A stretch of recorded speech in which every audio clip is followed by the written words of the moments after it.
Hello friends, welcome back to my channel.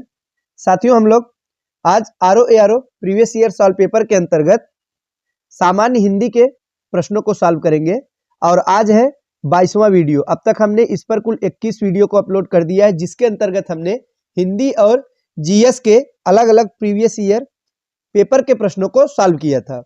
तो आज हम लोग जो प्री पुनर्परीक्षा यानी कि जो री एग्जाम हुआ था 2016 का साथियों, और सामान्य हिंदी का प्रश्न पूछा गया था, कुल 60 प्रश्न पूछे गए थे। तो आज के इस वीडियो के अंतर्गत आज हम लोग पूरे 60 प्रश्नों को सॉल्व करेंगे। तो चलिए शुरुआत करते हैं। तो शुरुआत करेंगे हम सबसे पहले पहले प्रश्न से, जो है कि भौतिक का विलोम शब्द क्या है। विलोम यानी कि विपरीतार्थक, उल्टा। तो भौतिक का जो विलोम होगा वो होगा आध्यात्मिक। भौतिक का क्या होगा? आध्यात्मिक। ऑप्शन नंबर ए हमारा सही जवाब होगा। नेक्स्ट है, प्राची शब्द का विपरीतार्थक क्या है।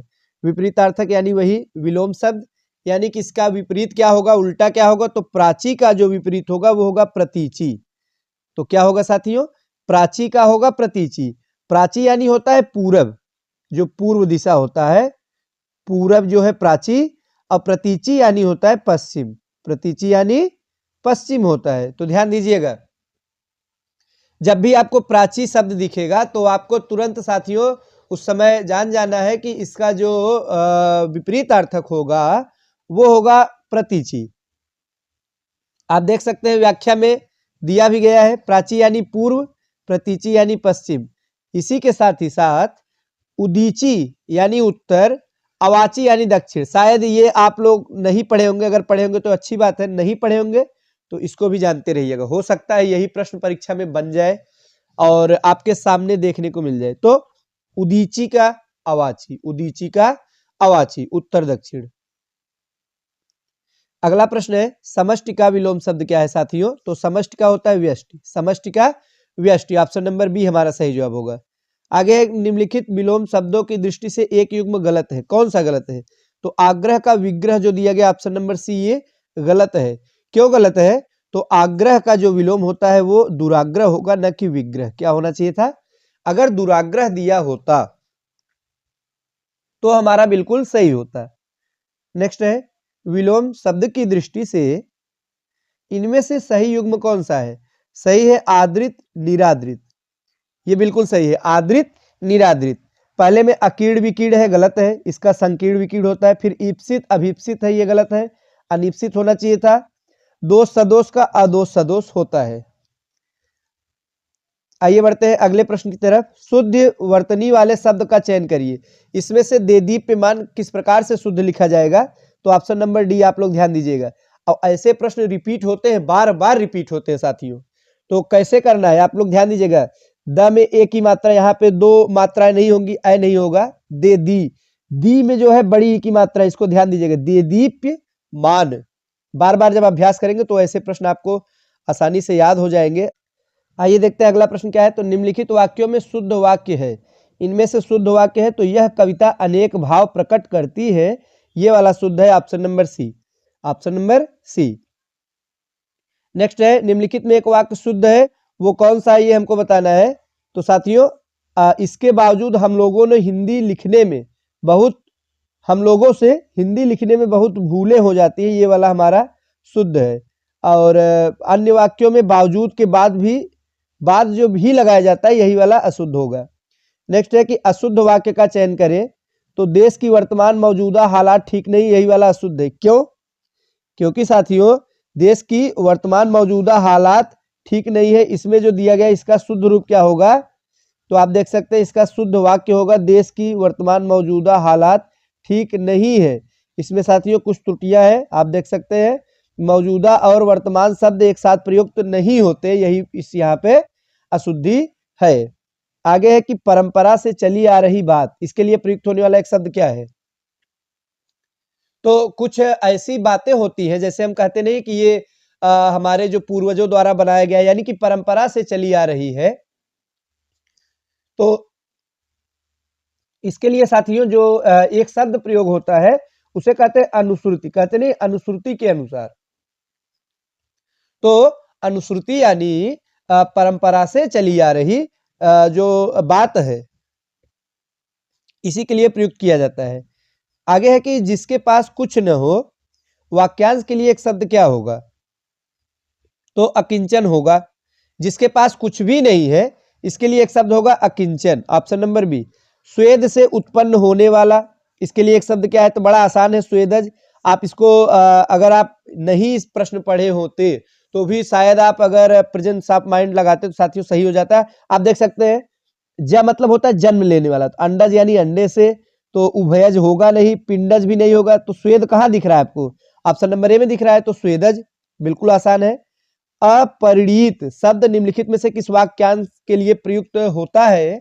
तो जिसका विवाह न हुआ हो, जिसका विवाह न हुआ हो उसे कहते हैं अपरिणीत।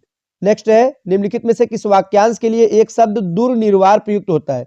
दुर्निर्वार, जिसे दूर करना कठिन हो।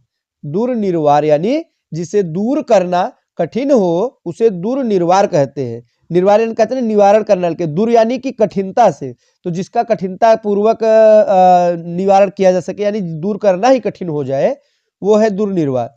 आगे तत्सम शब्द क्या है? तत्सम यानी संस्कृत निष्ठ शब्द जो शुद्ध रूप में प्रयुक्त होते हैं, इनमें हो जाए जीर्ण, ऑप्शन नंबर बी जीर्ण, ऑप्शन नंबर बी जीर्ण होगा। और दही क्या है? तद्भव है, इसका तत्सम होता है दधि। आइए बढ़ते हैं अगले प्रश्न की तरफ। प्रश्न संख्या 17 को देखेंगे। 17वां में है कि अगहन का तत्सम रूप कौन सा है? अगहन का तो क्या होगा? अग्रहायण, ऑप्शन नंबर ए क्या होगा? अग्रहायण।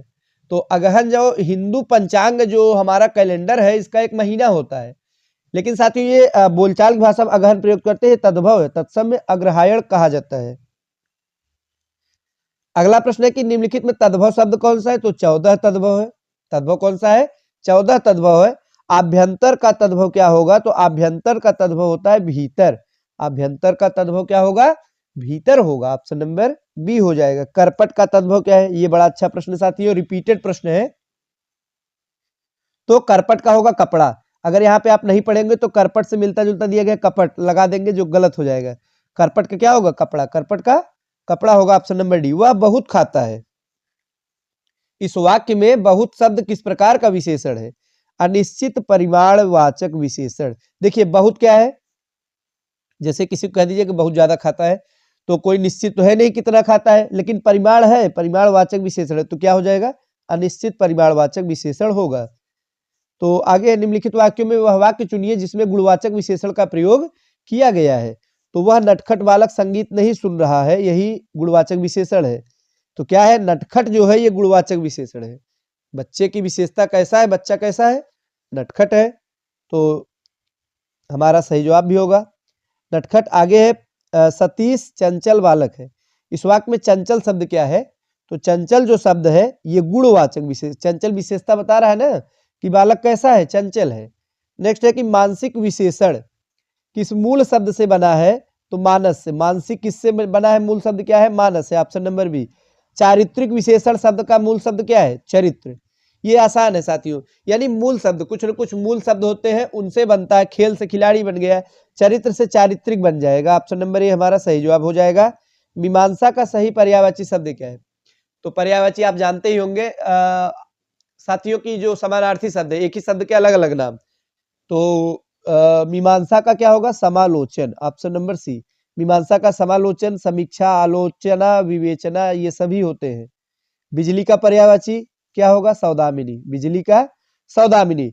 विद्युत भी होता है, तड़ित भी होता है, चपला, दामिनी, सौदामिनी, याद रखिएगा, ऑप्शन नंबर बी सही जवाब है। आगे निम्नलिखित में कौन सा शब्द लक्ष्मी का पर्यायवाची नहीं है? तो नहीं है तो भारती नहीं है। भारती किसका है? सरस्वती का। जानते रहिएगा साथियों, सरस्वती का पर्यायवाची है भारती, लक्ष्मी का नहीं है।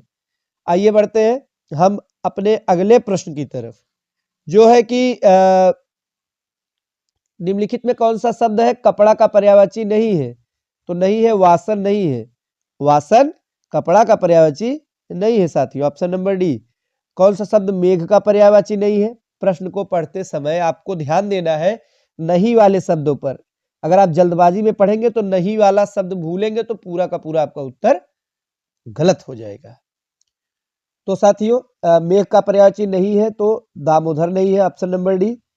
बाकी है पयोधर है, वारिधर है, जलधर होता है। आगे है आविर्भूत का सही विलोम क्या होगा? आविर्भूत का तिरोभूत होता है। आविर्भूत का तिरोभूत।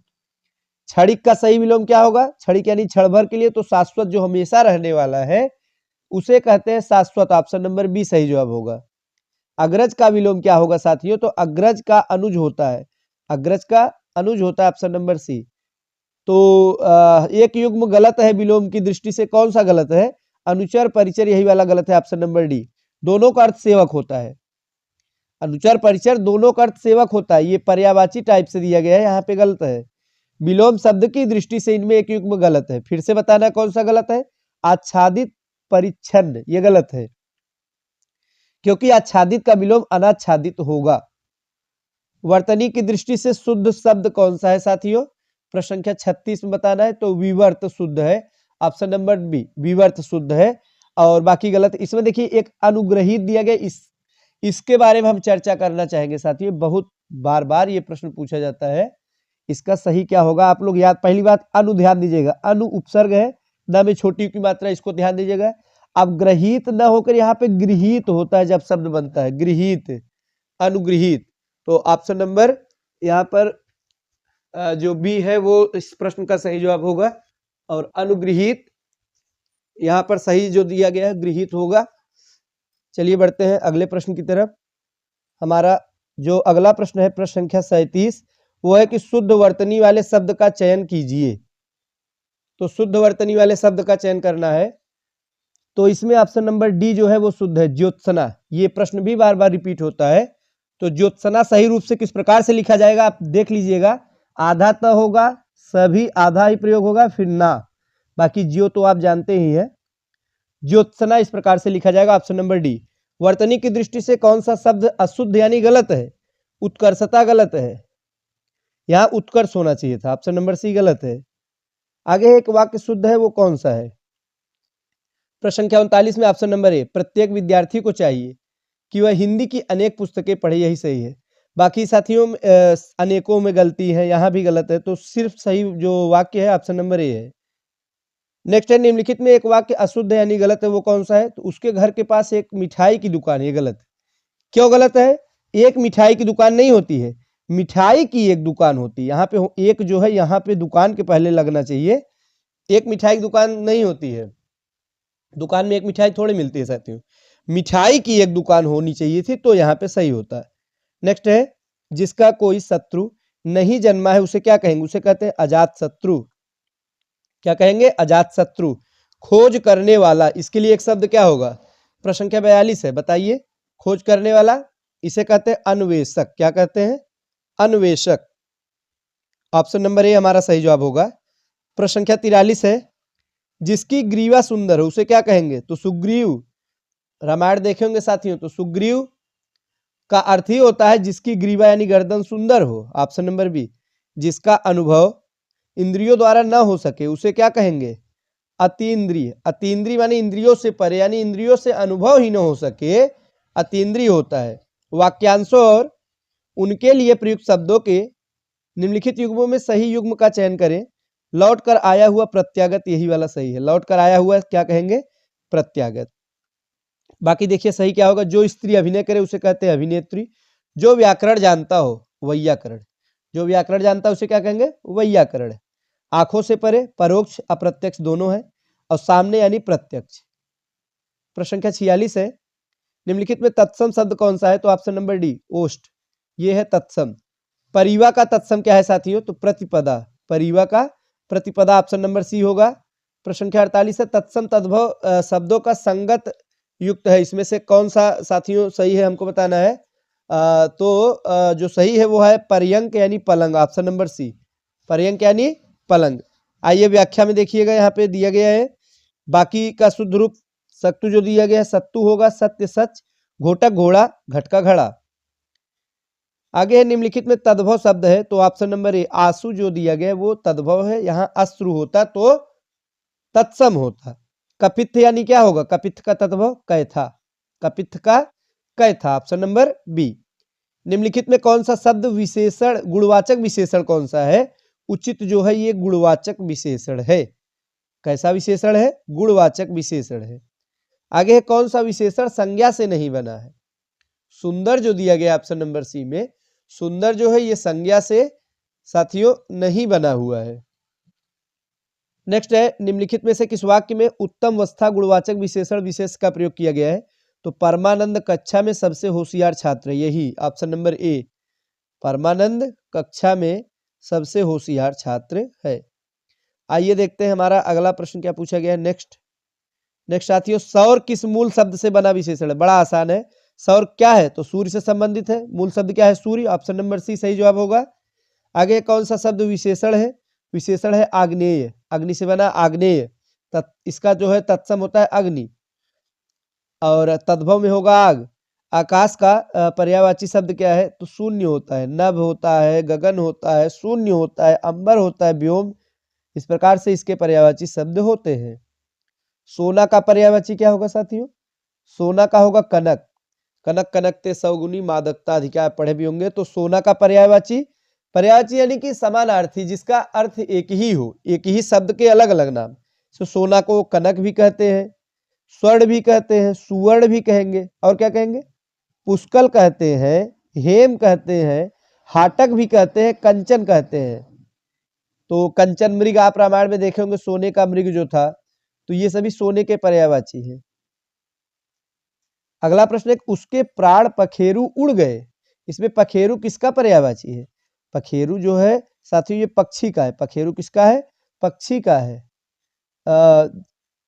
अन्य जो पर्यायवाची पक्षी के, उसमें अंडज, विहग, खग, विहंग, शकुनी, पतंग, परिंदा, चिड़िया, ये सभी पक्षी के पर्यायवाची शब्द होते हैं।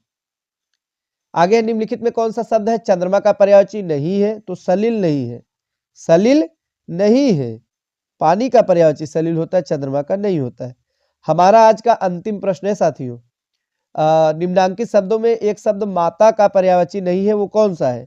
तो अम्बु नहीं है। आप सभी जानते हैं अम्बु जो है पानी को कहते हैं, पानी का पर्यायवाची है। अम्ब को छोड़कर शेष सभी माता के हैं। अम्ब माने माता, अम्बा माने भी माता, जननी माने भी माता होता है। साथ ही साथ मातृ भी माता का पर्यायवाची और धात्री भी माता का पर्यायवाची शब्द है। तो साथियों ये थे हिंदी के पूरे 60 प्रश्न, जिनका आज हमने सभी प्रश्नों को सॉल्व किया, देखा। तो इससे क्या है, आपको एक आइडिया भी होगा किस प्रकार से प्रश्न प्रीवियस ईयर में पूछे गए थे, और जो प्रश्न आपके तैयार नहीं है उन्हें आप तैयार भी करते चलिए। अब हम लोग नेक्स्ट वीडियो में क्या देखेंगे, तो आप देख सकते हैं साथियों, अगला जो वीडियो अपलोड किया जाएगा उसमें हम लोग समीक्षा अधिकारी, सहायक समीक्षा अधिकारी, मुख्य परीक्षा यानी कि जो मेंस एग्जाम 2017 में कराया गया था, उसका जो सामान्य अध्ययन यानी जीएस का पेपर था, जीएस के जो प्रश्न थे उन्हें हम लोग नेक्स्ट वीडियो में देखेंगे। तो मेंस का जीएस के प्रश्न देखने का तात्पर्य साथियों सबसे बड़ा रीजन ये है कि प्रश्न रिपीट होते हैं। मेंस वाला भी प्रीलिम्स में पूछा जा सकता है, बहुत अंतर नहीं होता है। तो आप देख सकते हैं प्राचीन इतिहास के प्रश्नों के साथ हम लोग नेक्स्ट वीडियो की शुरुआत करेंगे। आज के लिए बस इतना ही, धन्यवाद।